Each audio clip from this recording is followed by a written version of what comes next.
नमस्कार विद्यार्थी मित्रांनो, जोशना पवार या यूट्यूब चॅनलमध्ये आपल्या सर्वांचे मनापासून स्वागत आहे। आज आपण इयत्ता 8वीच्या वर्गाची गणित या विषयाची द्वितीय सत्र परीक्षा सन 2023-24 प्रश्नपत्रिका उत्तरांसहित अभ्यासणार आहोत। ही प्रश्नपत्रिका एकूण 50 गुणांची आहे आणि वेळ हा 2 तासाचा देण्यात आलेला आहे। विद्यार्थी मित्रांनो, जर तुम्हाला 8वीच्या वर्गाच्या मराठी, गणित, इंग्रजी या विषयांची शासनाची प्रश्नपत्रिका तसेच 8वीच्या वर्गाच्या इतर विषयांच्या प्रश्नपत्रिका अभ्यासायच्या असतील तर आपल्या डिस्क्रिप्शन बॉक्समध्ये इयत्ता 8वी प्रश्नपत्रिका प्लेलिस्ट देण्यात आलेली आहे। ती प्लेलिस्ट पहा आणि इतर विषयांच्या प्रश्नपत्रिकेचा देखील सराव करा। प्रश्न पहिला अ, पुढील प्रश्नांसाठी योग्य पर्याय निवडून उत्तरे लिहा 5 गुणांसाठी। 1. पुढील सामग्रीचा मध्य किती? त्याचे बी ऑप्शन करेक्ट आहे 4। दुसरा प्रश्न 2a अधिक 3a बरोबर, त्याचा ए पर्याय बरोबर आहे 5a। तिसरे विधान 4x बरोबर 24 तर x ची किंमत काढा, त्याचा सी पर्याय बरोबर आहे 6। चौथे विधान x अधिक 4 बरोबर 9 म्हणून x बरोबर 5, ए पर्याय बरोबर आहे। पाचवे विधान अर्धवर्तुळ कंसाचे माप बरोबर 180 अंश, त्याचा बी पर्याय बरोबर आहे। त्यानंतर प्रश्न पहिल्यातील ब प्रश्न आहे योग्य जोड्या जुळवा 5 गुणांसाठी। अ गट आणि ब गट देण्यात आलेला आहे, मध्ये तुम्हाला उत्तराचा पर्याय लिहायचा आहे। पहिले वर्तुळाचे क्षेत्रफळ, त्याचा डी पर्याय बरोबर आहे पाय आर वर्ग। 2 मध्य, त्याचा सी पर्याय बरोबर आहे। 3 वृत्तचितीचे घनफळ, त्याचा ए पर्याय बरोबर आहे पाय आर वर्ग एच।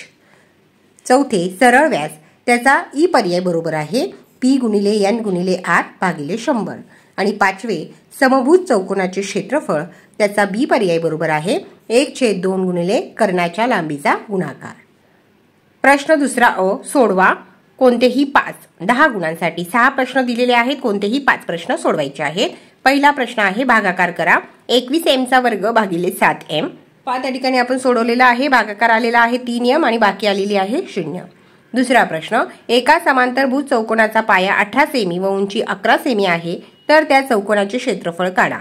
समांतरभुज चौकोनाचा पाया बरोबर 18 सेमी आणि उंची 11 सेमी। समांतरभुज चौकोनाचे क्षेत्रफळ बरोबर पाया गुणिले उंची, पाया 18 गुणिले उंची 11, 18 गुणिले 11 198 चौसेमी।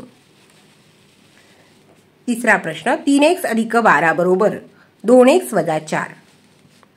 त्या ठिकाणी आपण उत्तर सोडून घेतलेलं आहे, दोन्ही बाजूतून 12 वजा करू, उत्तर येतं 3x बरोबर 2x वजा 16। त्यानंतर दोन्ही बाजूतून 2x वजा करू, उत्तर येतं x बरोबर ऋण 16। चौथा प्रश्न एका वर्तुळाचा परिघ 18 सेमी आहे, तर त्या वर्तुळाचे क्षेत्रफळ काढा। वर्तुळाचा परिघ 18 सेमी आहे, वर्तुळाच्या परिघाचे सूत्र आहे 2 पाय आर। 2 गुणिले पायची किंमत आहे 22/7 गुणिले आर। त्या ठिकाणी आपण उत्तर सोडवलेलं आहे। आर आलेला आहे 14 सेमी, वर्तुळाच्या क्षेत्रफळाचे सूत्र पाय आर वर्ग, त्याच्यात किमती टाकायच्या आहेत आणि त्यानंतर ते उदाहरण सोडवायचं आहे। उत्तर येतं 616 चौसेमी। आणि पाचवा प्रश्न आहे बा कसोटी आकृतीसह स्पष्ट करा। आणि 6वा प्रश्न बघा, 6 पैकी 5च सोडवायचे होते। चक्रवाढ व्याजाने येणारी रास व चक्रवाढ व्याज काढा।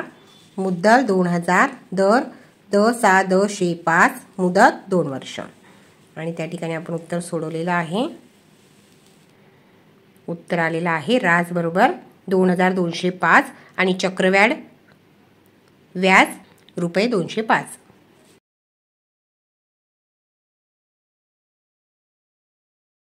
प्रश्न तिसरा सोडवा 6 पैकी कोणतेही 5 सोडवायचे आहे 25 मार्कासाठी। प्रत्येक प्रश्नाच्या उत्तराला या ठिकाणी 5 मार्क मिळतील, पण आपण 6 प्रश्न अभ्यासू। पहिला प्रश्न एकलारा गावातील 25 कुटुंबात मे महिन्यात वापरलेली वीज युनिटमध्ये पुढील सारणी दिली आहे, सारणी पूर्ण करून खालील प्रश्नांची उत्तरे द्या। त्या ठिकाणी आपण सारणी पूर्ण केलेली आहे आणि प्रश्नांची उत्तरे 45 युनिट वीज वापरणारी एकूण कुटुंबे किती? 2 कुटुंबे। 2 ज्या प्राप्तकांची वारंवारता 5 आहे तो प्राप्तांक कोणता? 75। एन बरोबर किती? 25। चौथा प्रश्न यावरून मे महिन्यात प्रत्येक कुटुंबाने वापरलेला विजेचा मध्य काढा।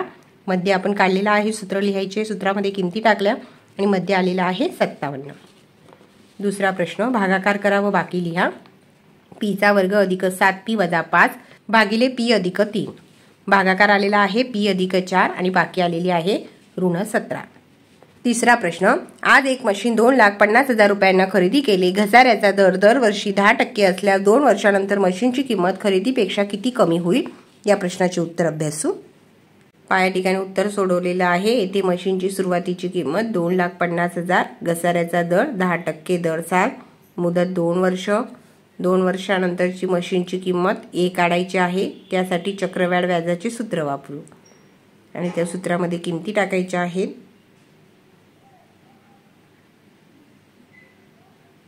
A बरोबर 2 वर्षानंतरची मशीनची किंमत 2,02,500, म्हणून 2 वर्षानंतर मशीनची कमी झालेली किंमत 2,50,000 वजा 2,02,500. उत्तर आले 47,500. 2 वर्षानंतर मशीनची किंमत 47,500 रुपयांनी कमी होईल. त्यानंतर आहे चौथा प्रश्न, एका वृत्तचितीच्या पायाचा परीघ 132 सेमी असून त्याची उंची 25 सेमी आहे, तर त्या वृत्तचितीचे घनफळ किती? त्याचे उत्तर पाहू. या ठिकाणी उत्तर देण्यात आलेलं आहे. परीघ बरोबर 132 सेमी आणि उंची आहे 25 सेमी. परीघचे सूत्र आहे 2πr.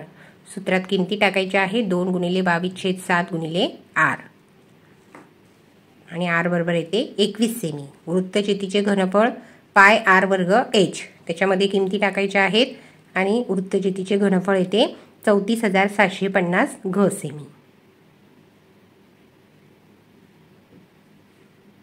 पाचवा प्रश्न बघा, त्याचा आन्सर आपण त्या ठिकाणी लिहिलेला आहे आणि आन्सर आलेला आहे QB बरोबर 6.5 सेमी. 6वा प्रश्न, दर साल दर शेकडा 18 दराने चक्रवाढ व्याजाने 2 वर्षांनी रास 13,924 झाली तर मुद्दल किती होते? या प्रश्नाचे उत्तर पाहू. या ठिकाणी उत्तर देण्यात आलेलं आहे. मुद्दल 13,924, दर 18, मुदत 2 वर्षे. आणि त्यानंतर सूत्र बघा. सूत्रात किमती भरायच्या आहेत.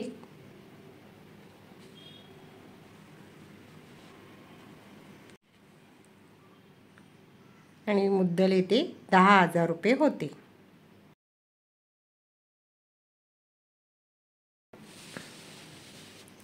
त्यानंतर आहे ब प्रश्न, सोडवा. 2 प्रश्न दिलेले आहेत, कोणताही एक प्रश्न सोडवायचा आहे 5 गुणांसाठी.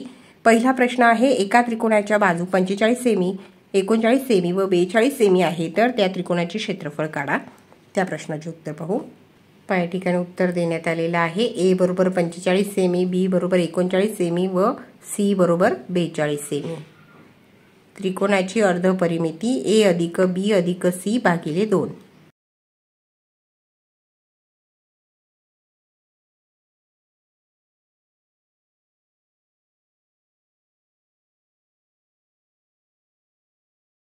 आणि उत्तर आलेलं आहे त्रिकोणाचे क्षेत्रफळ 756 चौरस सेमी आहे. दुसरा प्रश्न, पितळ या संमिश्रामध्ये तांबे व जस्त यांचे प्रमाण 13:7 असते, तर 700 ग्रॅम वजनाच्या पितळेच्या भांड्यात जस्त किती असेल? या प्रश्नाचे उत्तर पाहू. या ठिकाणी उत्तर देण्यात आलेलं आहे. व्यवस्थित व्हिडिओ थांबवून उत्तरं सोडवायची आहेत आणि सराव करायचा आहे.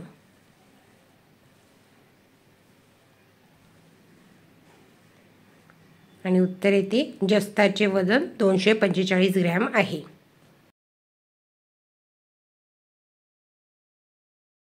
विद्यार्थी मित्रांनो, या ठिकाणी आपण इयत्ता 8वीच्या वर्गाची गणित या विषयाची द्वितीय सत्र परीक्षा प्रश्नपत्रिका उत्तरांसहित अभ्यासली. व्हिडिओ आवडल्यास व्हिडिओला लाईक करा आणि चॅनलला सबस्क्राईब करून ठेवा, जेणेकरून यापुढचे जे नवनवीन शैक्षणिक व्हिडिओ मी यूट्यूबवर टाकेन त्याची नोटिफिकेशन अगोदर तुमच्यापर्यंत पोहोचेल.